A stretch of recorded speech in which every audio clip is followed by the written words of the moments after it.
Depuis plusieurs mois déjà, la mosquée du Mirail vous fait découvrir au travers de la série Racontez-moi ma mosquée, diffusée sur son Facebook et son compte YouTube, la dernière ligne droite des travaux du chantier de construction du nouvel édifice. Au travers des différents épisodes de cette série, vous avez fait la connaissance de Ammi Touati, de son petit-fils Abdelrahman, des nombreux bénévoles qui font vivre la mosquée depuis tant d'années, de Mustapha l'architecte, de Younes le chef de chantier et des ouvriers qui œuvrent pour finir ce chantier colossal qui touche à sa fin. Younes est toujours là, présent, pour veiller au bon fonctionnement des travaux, tellement concentré dans ses tâches qu'il n'a même pas fait attention aux petits yeux d'Abdelrahman braqués sur lui. Et même si le chantier est normalement interdit au public, Younes ne peut s'empêcher de déroger à la règle et d'inviter Abdelrahman à le rejoindre. Salam alaikum. Alaikum salam Abdelrahman, comment ça va? Alhamdulillah. Alors tu as hâte que ta mosquée soit terminée? Ça te dirait de visiter? Oui. Il y a justement Cher et les autres à l'intérieur, tu veux rentrer? Oui. Allez, va les rejoindre.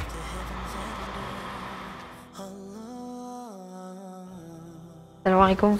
Alaykoum salam, ça fait plaisir de te voir. Qu'est-ce que tu fais ici? J'étais devant le chantier et Younes m'a vu et m'a fait signe de rentrer pour visiter. Et vous? Je suis en train de travailler sur les derniers ajustements du chantier, en l'occurrence l'équipement de la mosquée. C'est un travail qui est important pour nous en termes d'estimation, pour qu'on soit, Inch'Allah, qu'on se projette dans la mosquée dans le futur, Inch'Allah. Mohamed partage avec Abdelrahman les différentes solutions envisagées. Car pour équiper les 3 grandes salles de prière, il faudra plusieurs étagères sur mesure, du mobilier de rangement pour les livres et les Corans, des écrans d'affichage, du matériel pour l'entretien afin de garder les salles toujours en bon état et bien d'autres équipements. Je vous laisse travailler. Barakallahu fik. Après avoir découvert cette première salle, Abdelrahman continue sa visite. Reconnaîtra-t-il la prochaine pièce? Salam alaikum. Alaykoum salam wa rahmatullah. Abdelrahman, comment tu vas? Alhamdulillah. Ça va? Ouais. Tu te balades un peu? Ouais. Ça va, tu ne t'es pas perdu? Non. Justement, on est dans quelle salle ici? Ici, c'est l'espace dédié à la future librairie de la mosquée, Inch'Allah. Donc ça va être ici. Je suis en train de travailler un peu dessus pour faire les estimations, pour pouvoir faire le nécessaire. Et donc il faut essayer de se projeter avec un peu d'imagination, mais ça sera ici, Inch'Allah. Pour équiper la librairie de la mosquée, il faudra des bibliothèques, des portants, des étagères. Il y aura aussi des espaces de lecture avec tables et chaises pour consulter les ouvrages disponibles. Et pour le bon fonctionnement de la librairie, il y aura besoin d'ordinateurs et d'un progiciel pour la gestion des ventes et des stocks, toujours dans un souci de professionnalisme et de transparence. Est-ce que ça te plaît? Oui. Tu reviendras? Oui. Alhamdulillah. Bon, mais je te retiens pas, je te laisse continuer ta visite, Inch'Allah. Ah, salam alaikum. Alaykoum salam wa rahmatullah. Et voici Ammi Mohamed, bénévole de longue date. C'est un peu l'intendant de la mosquée. Alors, forcément, c'est lui qu'Abdelrahman retrouve dans la partie réfectoire.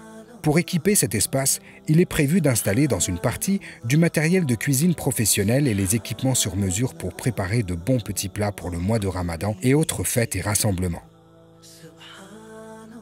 Et dans l'autre, le réfectoire, avec table et chaises pour accueillir les fidèles dans les meilleures conditions.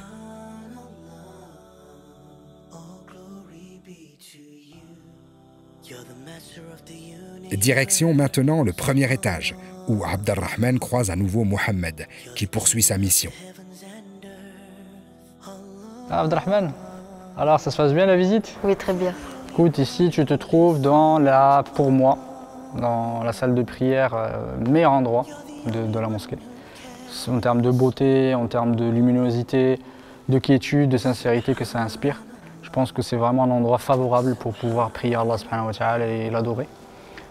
Comme tu vois, on est dans la dernière phase de finition du projet. C'est presque terminé.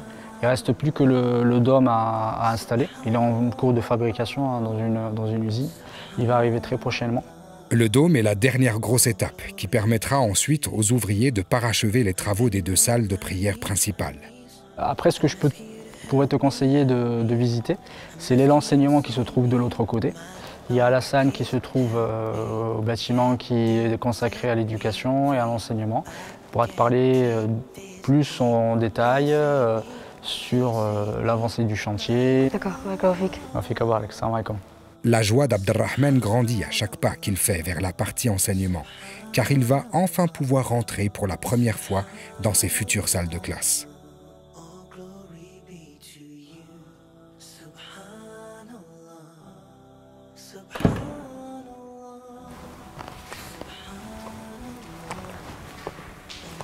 Salam alaikum. Wa alaykum salam wa rahmatullah Abdurrahman. Comment vas-tu? Alhamdulillah, et toi? Alhamdulillah, ça fait plaisir de te voir ici. Moi aussi. Comme tu vois, nous sommes en train d'aménager des futures salles de classe. Comme ça, vous serez dans de meilleures conditions pour vos cours. C'est dans le bâtiment enseignement que les besoins en équipement sont les plus grands. Car il y a 10 salles de classe, 3 bureaux, 2 salles de professeurs et une bibliothèque à agencer. Avec des tables-bancs, des ordinateurs et des rétroprojecteurs, des fauteuils et des étagères et des tableaux.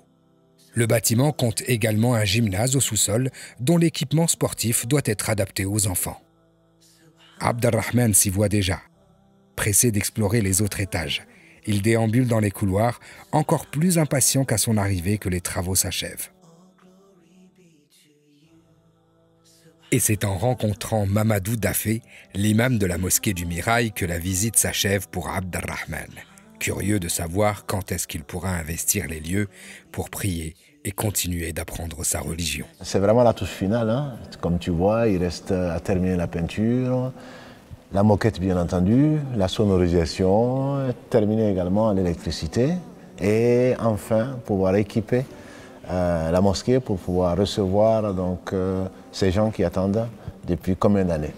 Avec ton grand-père, il y a une quarantaine d'années, quand on était dans cette petite bâtisse, dans le sous-sol donc, de Bellefontaine, avec très peu de fidèles, pour la petite histoire, on attendait 12 personnes pour pouvoir commencer la prière du Jumu'ah. Et aujourd'hui, grâce à Allah, dans cette bâtisse qui nous a coûté certainement 4 millions d'euros qu'on a fini de récolter seulement donc, il y a 2 ans, on espère pouvoir recevoir les fidèles, 4000 fidèles dans cette place, tu imagines? Les 4 millions que ces bénévoles et ces pauvres, mais très riches dans le cœur, ont donné, ont été utilisés de la meilleure des façons, et Dieu en est témoin. Ça a servi aux grosses œuvres. On peut même espérer que les premiers mois qu'on peut anticiper pour pouvoir fonctionner donc, de la meilleure façon seront couverts par cela. Maintenant, notre souci principal, c'est de pouvoir recevoir les gens dans les meilleures conditions. Donc, on a besoin de récolter à nouveau, certainement pour équiper donc, les différentes salles que tu as pu visiter, au rez-de-chaussée jusqu'au premier étage, les différentes salles d'enseignement et réserver donc, le meilleur aux gens qui vont visiter la maison d'Allah. Cette opération est l'occasion donnée aux uns aux autres pour pouvoir investir dans le meilleur, à savoir l'au-delà. Et nous espérons que chacun d'entre vous, Dieu lui permettra d'investir et que ceux qui ont regretté de ne pas avoir pu investir dans cette mosquée saisissent cette occasion pour pouvoir équiper cette maison parmi les maisons d'Allah et que cela leur compte pour le bas monde, mais surtout pour l'au-delà. Et Allah est bien plus généreux. Rendez-vous donc sur le site dédié à cette opération www.latouchefinale-mmt.fr et qu'Allah bénisse ce que vous avez donné, ce que vous allez donner, ce que vous avez gardé pour le dépenser pour sa cause, lui qui n'a besoin de rien.